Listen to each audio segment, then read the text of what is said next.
So we're your last panel ahead of the final keynote, and so please, hang with us. We think this is going to be good. As Valentina noted in the last session, obviously you noticed there wasn't necessarily FDA integrated into every panel, but we do integrate FDA into every partnership that we do within FNIH and definitely all of the AMPs. So with us today, we have 3 of our representatives who sit on the AMPs, as well as a couple of other representatives from FDA to talk about perspectives on what AMP might mean for the broader FDA and what it might mean in terms of broader partnerships in the regulatory space. So today we have with us Dr. Norman Stockbridge, who's the Director of the Division of Cardiovascular and Renal Products at CDER. Dr. Jeffrey Siegel, who's the Director in the Office of Drug Evaluation Sciences at CDER. Dr. Teresa Baracchio, the Director of the Office of Neuroscience within CDER. Dr. Gopa Raychaudhuri, apologies for butchering that one, Associate Director of Special Programs within CBER. And Dr. Hilary Marston, who is the Chief Medical Officer within the Office of the Commissioner. So unlike some of the past panels, we're just going to jump right into this, jump right into questions, and hopefully that will keep us on time. I know we've been running a little bit late all day, and so hopefully we'll be able to get right at 3:15 and get you into Michael's keynote on time. So obviously, I'm going to pick on the people who have been integrated into our partnerships for a while, Norm, Teresa, Gopa, we've heard from earlier panels from our industry colleagues, obviously from patient advocates and academics and NIH. There's been a lot of impact, and we've seen slides with a number of compounds deprioritized, reprioritized. Talk to me a little bit from your perspective. What has been the effect of AMPs? And you can speak specifically to your AMP or in general, for the FDA and regulatory in general. Norm, can I ask you to kick us off? Well, look, most of this is about finding drug targets, and that's not what we do. I think we're part of the community. We're interested in medical product development. We want to be helpful. You hear from Peter Marks, you hear from Dr. Mantua, how we're working together with these groups to try to get improvements to the medical products. I think there are some places where we can get some ancillary benefits that directly relate to the things that we do, but today I have a hard time naming one. And that's okay. We know that data aggregation, target identification, and validation is a bit afield from where the FDA plays, but obviously we always value your perspective. So Teresa, if I can come to you next.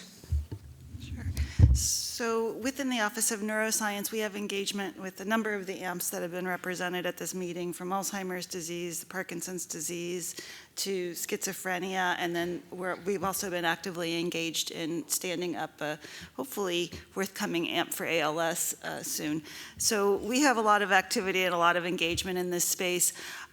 Target identification, as Norm said, is obviously very important for the AMPs, and while that's not what we do, it is to the extent that it helps our sponsors identify good targets for, to prioritize or deprioritize. That does ultimately help us to ensure that we have, well-vetted targets that are coming to us for mechanisms of action. So that is still useful, even if it's less, we're not directly engaged in that discovery stage of development.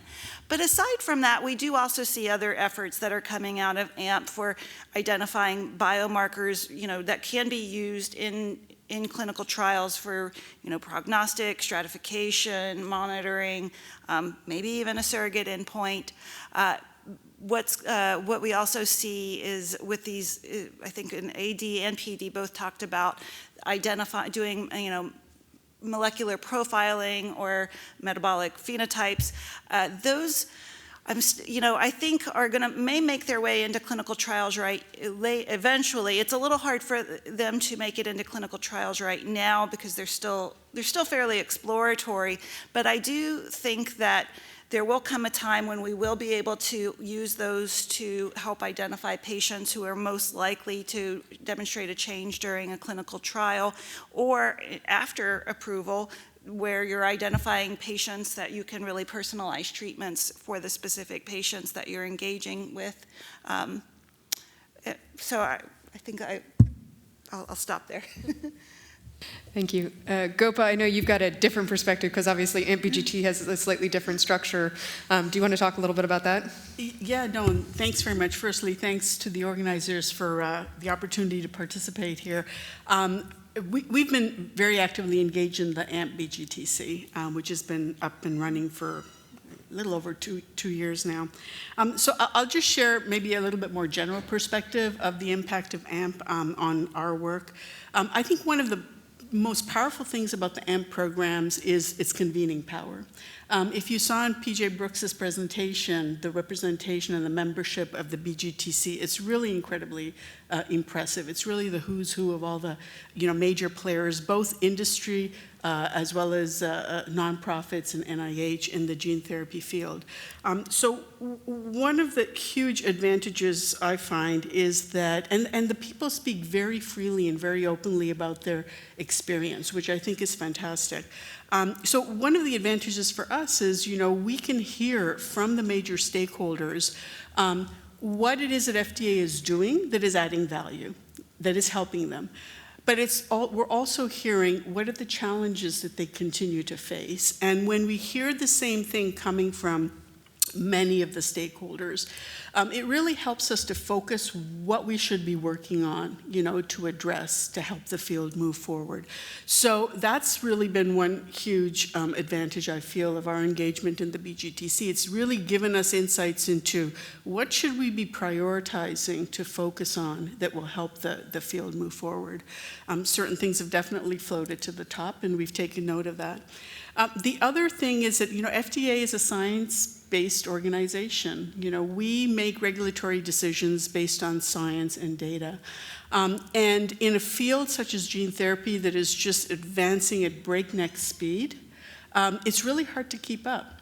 And our reviewers are very focused on making sure they stay on top of the science and the advancements, and that's been another advantage of being engaged in the BGTC, because we are hearing proactively not just where is the field today, but where is it going? What are the innovations? Because we have to prepare ourselves to tackle those things from a regulatory perspective down the road. So I just feel the convening power and bringing together all of these stakeholders that are major players in the field has been greatly beneficial for us. Thanks. And that's great. I want to revisit back to something for Teresa and Norm. Obviously, you guys are integrated into, I guess, what we would consider the more traditional AMPs, the target identification and validation. And we've been doing a lot of talking today and yesterday about aggregation of all of this data across disease types and being able to sort of build, I guess, what FDA might consider a burden of evidence. And so do you anticipate kind of and Teresa, you touched a little bit upon this about the right kind of data coming forward to you guys for review and everything, but do you anticipate this becoming even more valuable to you as that happens? Sure. Yeah, I think it's quite valuable. Right now, I think with our own internal research efforts, we're often focused on the clinical trial data that we have available to us, or if we have publicly available data sets from registries or natural history studies, we utilize those, but we are very focused on clinical data for the most part. Certainly the AMP-AD A4 study, when that data becomes available, will be of great interest to us. We are limited right now in our ability to use some of the omics data, but I think as right now, a lot of that is still quite exploratory, and as we start, that is evolving into how it will have more clinical application. I definitely think we will be incorporating that, as I said, into ideas of you may, I'm not, to some extent, I'm not sure how much we'll be able to do it in enrollment criteria, but maybe more, you would enroll a broad population, but then do specified analyses on how the drugs perform in different populations that could inform potentially labeling or clinical use in those populations. Jeff might be able to comment more about the limitations on some of the omics data and how we would get that in, because these are large data sets and require special tools and expertise in order to analyze them. So I think I think we are doing some work internally, and what more work we need to do to figure out how to bring those sorts of data sets in and utilize them is something I'm sure we're working on, but Jeff may be able to speak to that more than I can.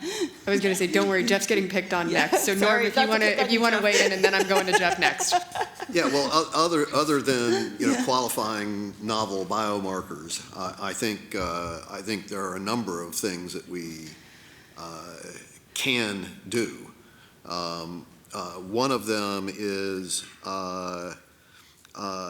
use the longitudinal data that are collected here as a source of natural history data.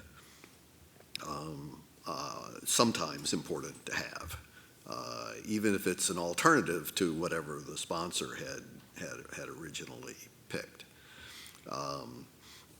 Another thing that I think is feasible to do here is, if you've got a rational drug development program based on a model, set of characteristics of the patients, and some prediction of the treatment effect that you should expect from that, you should be able to make more intelligent decisions about how to size a trial that's intended to confirm those benefits. So I think that's an opportunity here. Another opportunity I think exists in this has mostly been focused on trying to identify things that are opportunities to benefit some aspect of some disease. But we end up with development programs that never seem to be quite large enough to resolve the safety issues. And the same data that tell you about what potential benefits occur when you have certain interventions ought to be able to tell you something about the risks. And I think that as a complement to a modest-sized actual outcomes trial, being able to mine the underlying relationships between biomarkers and stuff, tell you what you should be worried about.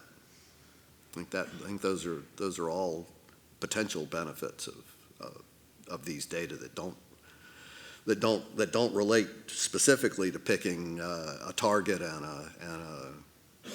a product to study. I think those are great examples and obviously get enhanced when we can merge across data sets. So Jeff, as promised, again, I know you bring a unique perspective to this. You work more with us on the biomarker consortium as the head of the biomarker qualification program at FDA. So talk to me a little bit about your thoughts on the AMP data, and either as it stands now, kind of in individual portals, or as we aggregate it, how do you view that as useful in biomarker qualification? So thank you very much. These last 2 days, I think, have been really fantastic for me to see the breadth of scientific advances that we've made with the AMPs across a huge range of therapeutic areas, gaining insights into the mechanisms of disease, and in some cases showing that one disease may actually be a conglomeration of several different conditions with different mechanisms driving them. Several other people have already mentioned that one clear way that the insights from AMP translate into developing new treatments is by identifying targets. And as Norm mentioned, that's not really what we do at FDA. That's the responsibility of pharmaceutical companies. But one area that we are very involved in is evaluating biomarkers that may come from these scientific advances that can be applied to drug development programs and can facilitate those programs. So Teresa mentioned a couple of these. I'm going to go into just a little bit more detail, a little bit more context to help people understand the next steps that have to happen perhaps after the AMP work to turn these into usable biomarkers. So one example of a biomarker that can be very important in drug development is a diagnostic biomarker. And we've seen examples where a disease that was once thought to be a single disease can actually be subdivided into 3. And there was some interesting data on heart failure with preserved ejection fraction. Not sure if that's ready for prime time for clinical trials, but I can imagine as more data comes in and you can see different mechanisms driving the different subsets, it could be proposed as a diagnostic biomarker to identify patients either for stratification of a clinical trial or even potentially for enrolling patients who are likely to have one particular mechanism of action. In qualifying a biomarker, we look at the context of use, the way the biomarker is going to be used in the clinical trial, and the clinical outcome of interest. So in this case, it would be response to treatment, perhaps, that would define a biomarker, or perhaps patients who have a different prognosis. So that would be an example of how a diagnostic biomarker coming from the insights from AMP could be potentially turned into a diagnostic biomarker that could help drug development. Another example is one that Teresa mentioned, prognostic biomarkers. So drug development is often lengthy and requires very large numbers of patients. If you can identify the patients most likely to progress, you can potentially enroll a smaller clinical trial and see a meaningful clinical outcome in a shorter time. So prognostic biomarkers, either for enrichment or potentially for stratification, are important. And here the data that would support qualification of a prognostic biomarker would be a clear connection between the level of the biomarker and the long-term outcome. So that's data that really important to think about collecting, either as part of AMP or as thinking about where things might go in the future. Another example would be a pharmacodynamic biomarker. And we heard about drug development programs where you really want to have an early indication that the drug's having an effect. So if you have a biomarker that changes with drug treatment, that's connected in a meaningful way to the disease pathophysiology, that can play an important role in drug development. And finally, surrogate endpoint biomarkers that Teresa was talking about. These are the biomarkers that require the highest level of evidence. You need evidence that these biomarkers predict long-term outcomes. And this would be in a situation where you can't use clinical outcomes for these. Did you want me to talk about the letter of intent also as part of this, or should I talk about that later? I'd say you're on a roll. Go ahead, and then and then Hillary, just forewarning, I'm coming to you next. So there are 2 ways that biomarkers can be accepted for use in drug development programs. One is when a pharmaceutical company has the data that they submit as part of their IND for use of that biomarker for whatever the use is in that drug development program. The other is by submission of a letter of intent to begin the process of qualification with my group, the Office of Drug Evaluation Sciences. And we work closely with the review divisions, for instance, Norm for cardiology and Teresa for neuroscience, to make sure that the biomarker is fit for purpose for the use it's being put to and that the evidence supports its use. The right timing for submission of a letter of intent, I would say, is the time when the group developing the biomarker has a good idea about how it will be used in drug development programs and has some data that supports its use. because we want to make sure that we have something useful to offer to the requester, not just speak in generalities. Thanks, Jeff. I know, again, biomarker qualification was an education for me when I started at the foundation, so I think it's always good for people to hear that simply having a lot of data isn't always sufficient in order to qualify your biomarker the way you'd like to, and especially to get to that gold standard that everybody wants, which is surrogacy. So Hillary, while I know you're probably our newest addition to this and haven't been integrated as deeply into the AMPs, you've worked with us a lot, both in your current role and other roles that you've had across partnerships. And in all of those partnerships, we've had to tackle issues of data sharing, data interoperability, and kind of common regulatory frameworks. So, from what you've heard, talk to us a little bit about how, we can work with FDA as the AMP programs, as FNIH in general, to kind of help better that regulatory harmonization and, kind of working with data. And do we really need to consider, as we're thinking about data within the AMPs, do we need to consider data outside the AMPs as well for perspective? Yeah, really appreciate the question. So Stacy and I first worked together really closely during the COVID pandemic on the active partnership. So that was kind of trial by fire on data aggregation and trying to use that to inform your clinical trial design. We were literally absorbing the data at the same time that we were trying to determine what our sample sizes were going to be, trying to introduce any flexibility into the protocols that we could because we had gaps in our knowledge. So I think having data sets like you have set up here with AMP certainly was something that we would have been jealous of at that point. So moving to this experience though, so increasingly as you're looking at your clinical development program, you're looking at a global clinical development program, right? Global clinical trials, often the case. So as you're considering what Jeff and Norm and Teresa have so eloquently spoken about how you're going to use the data and integrate it into your design, you certainly have to take that global perspective and make sure that you're engaging with regulators around the world early, because their perspectives might vary. Those perspectives might just be based on the design and their interpretation of the data, but it can also be based on their specific regs, right? Like, so we've talked a lot about reasonable likelihood of clinical benefit for the accelerated pathway.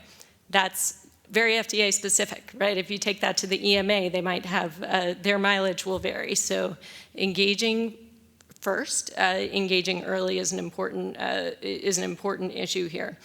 The other issue, as you come to clinical data, is the standards around not just the formatting of the data and the requirements from a regulatory point of view will differ, but also the formatting that we're going to want to see, the data provenance depending where it's being drawn from. Also, the privacy standards are going to be local to the country, right? So you need to take all of these things into account as you're designing your clinical development program. Thanks for that. And Gopa, I know BGTC and kind of the regulatory frameworks that you guys are developing within CBER, especially around rare disease and small N trials and things. Obviously, I think you guys are really cutting a path there. Talk to me a little bit about, are you guys sharing learnings globally, and are you trying to push towards harmonization on that front? No, thanks very much. I mean, that in the rare disease area, that is absolutely critical, because if we're talking about it in the BGTC, we're really talking in the very rare disease arena. If you're talking about 20 to 50 patients in the US, understandably, there isn't commercial interest, and I always put in the word currently. There isn't commercial interest currently for development of therapies for these small patient populations. But that's really one of the things the BGTC is trying to tackle, to take these diseases and create an environment where they will become commercially viable. And so one approach to that is to think about development of these therapies globally. you may not have enough people in the US or in Europe or Japan for investment from industry to develop these products. But if you look at it globally, you might reach that N that gets you to that middle coffee cup state where there is interest in drug development of these therapies. So for these rare diseases, so we're really very much looking at the issue of regulatory harmonization, and we're doing it not just with the high-income countries, which is our starting point. That's what the Cogent pilot is all about. Collaborative reviews with, our counterparts at EMA and PMDA. But we're also working with the World Health Organization, focusing on low and middle income countries, and working through the WHO for establishing regulatory frameworks for some of these products, which if you really think about it, a gene therapy for sickle cell disease would be transformational for patients in Africa who don't currently have access to really any interventions. So we have to think globally when it comes to rare diseases, and a big part of our focus in this area is working with our regulatory counterparts towards harmonization, or at least convergence. Thanks. And briefly, I just want to stay with you a minute. We're exploring some other efforts within FNIH that are going to sort of burgeon into this same kind of rare space. In this case, it'll be on the cancer side, but we're going to be tackling some of the similar issues. Do you think the lessons that you're learning within the biologics realm with gene therapy are going to be just as applicable to other types of therapies, such as small molecules and that type of thing? No, absolutely. I mean, I think we have to take the one thing we don't have control over is other countries' legislative frameworks. So the approach that we take is for countries that currently don't have frameworks, we encourage, at the ground level, on common principles to develop your framework. So try and build harmonization into it from the beginning. For countries that already have legislative framework, we focus primarily more on principles. What are the principles? Because that's really what the drug, developers are looking at. Like, what requirements are you going to ask of us? And so I think that these concepts that are working, and again, there's Project Orbis, Oncology Center of Excellence has taken on this pilot, Project Orbis, with some success in terms of facilitating development of cancer drugs. So I do think it is very much applicable to other areas. Thank you.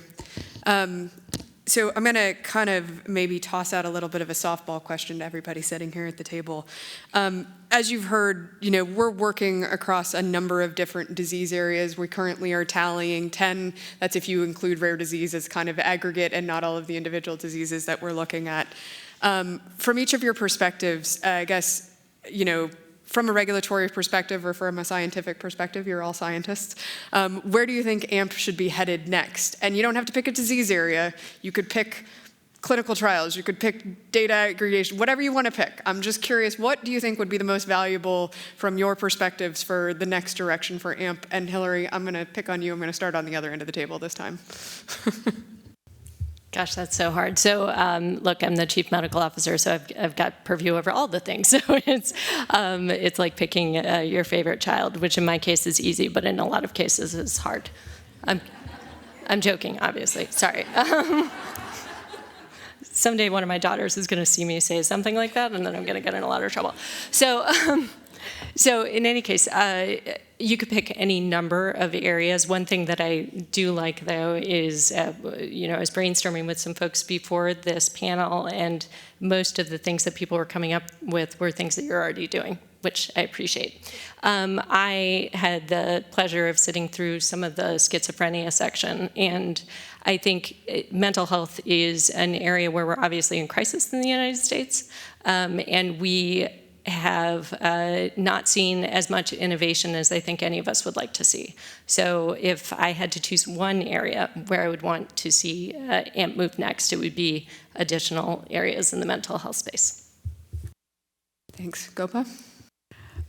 So sticking in the rare disease area, which is really where we're focusing a lot these days, and we've already heard about biomarkers from my colleagues in CEDAR. one of the ways to accelerate access for patients for for therapies for rare diseases is using the accelerated approval pathway. And so looking at biomarkers and looking at intermediate endpoints, for therapies for rare diseases is an area that we're really focused on because it is a means to facilitate faster access, to some of these therapies for these rare diseases, with, of course, the expectation that there would be confirmatory trials. But that is an area where we're really quite focused and a potential area for further exploration. Excellent. Thanks, Teresa. Well, I'll speak to biomarkers, sort of building on what Gopa said about accelerated approval. So while biomarkers are certainly, this holy grail for a surrogate endpoint for accelerated approval, they are very useful at all stages of development. And one thing that we've been utilizing more, especially in our rare diseases, is utilizing biomarkers as a supportive measure for the clinical outcomes, so that if you have a clinical outcome, if you have a positive study, but it's, in a rare disease particularly, sometimes you can only do one study. Ideally, we want two. We want independent substantiation. We're not always able to do that in rare diseases, and even some of the larger diseases too. But the more biomarker support that you have that for target engagement, for changes in pharmacodynamic measures that may not be a direct measure of disease, but even are secondary, you can build a case, like an overall concept of what we're seeing on those subjective endpoints is being reinforced by what we're seeing in biomarkers as well. And so the regulatory term we've been using for this is confirmatory evidence for a single trial. But we've been utilizing that a lot more. So the more overall we can identify biomarkers of target engagement that measure changes in disease, it helps us to sort of buttress the clinical findings that we're seeing on clinical trials to make us more convinced on the effects that we're seeing. Thanks. I was going to say, Jeff, they may have stolen your biomarker thunder, but what do you think? So I would reiterate what Gopa and Teresa said. I think that focusing on additional areas of unmet medical need where the science is ripe for further exploration would be an important area, and clearly rare diseases would fit right into that. And then going along with what Teresa was saying, I think looking at conditions where you could develop a biomarker that could potentially, with enough data, support use as a surrogate endpoint would be extremely valuable. And providing that mechanistic connection to show that if it really is impacted by the drug, that there's a causal pathway that would lead to a direct impact on the disease process. Thanks. What do you think, Norm? One of the things that's struck me over the last 2 days is how much of what we're doing here in these AMPs is based on human data and not animal data. On the other hand, the way we evaluate safety in products, at least early phase safety, is based on a 19th century paradigm of animal studies. And so, I would really love to see an AMP-like program that's intended to elucidate the risks of medical products, early phase evaluation of risk that's based on human models, human biomarker effects, and get us out of the animal business altogether.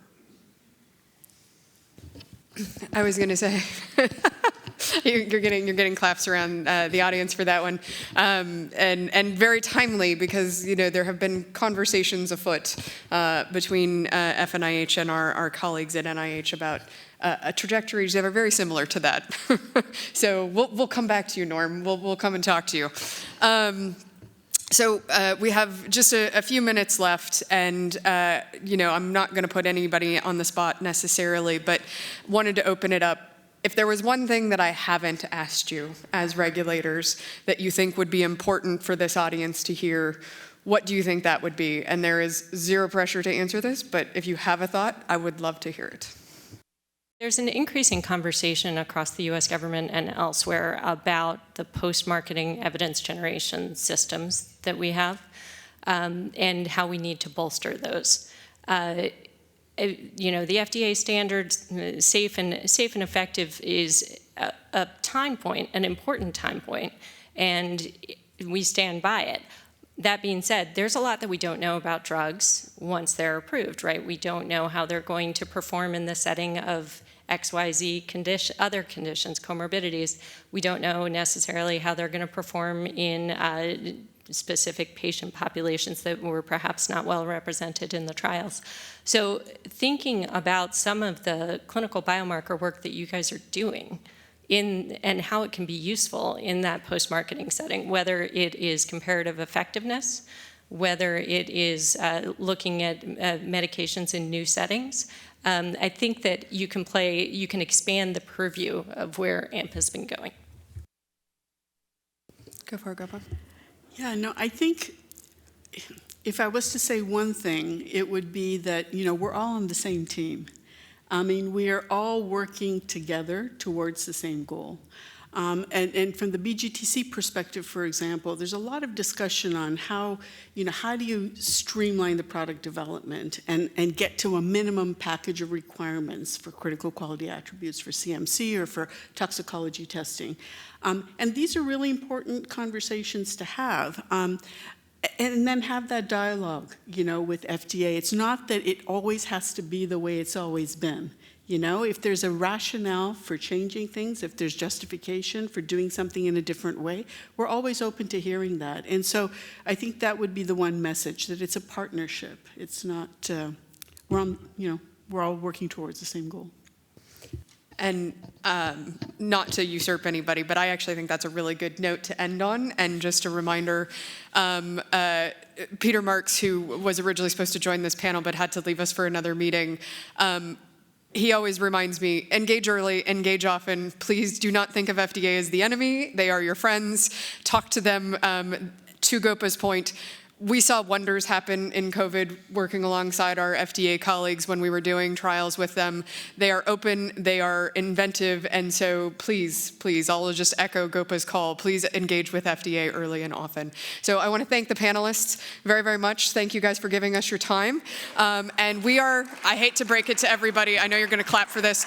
We're moving directly into Michael's keynote. There will be no break. I'm sorry, I have saved that to the end to break that for you.